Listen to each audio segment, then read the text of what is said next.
আজকে আমি আপনাদের মাঝে কোক দিয়ে গোসল করবো। দেখেন একদম সেই কোক, আমাদের কোক। আমরা আজকে একদম ঠান্ডা, ও আজকে আমরা কোক দিয়ে গোসল করবো।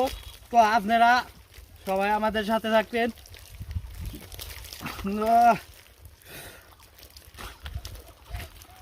দর্শক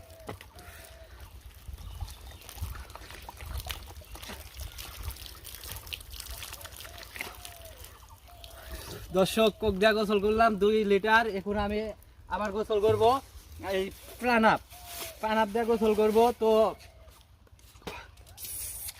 এই যে কেউ পানি মনে করবে না, একদম সেই প্রাণাপ। এই ক্যামেরাম্যান, খাওয়ার দরকার নাই, আমি পরে খাওয়াবো। তো আজকে মূলত আছি আমরা, আমার ভিডিও ভাইরাল হচ্ছে, আমার সারা রাত ঘুম হয় নাই, খালি কখন ভাবছি যে দিন হবে আমরা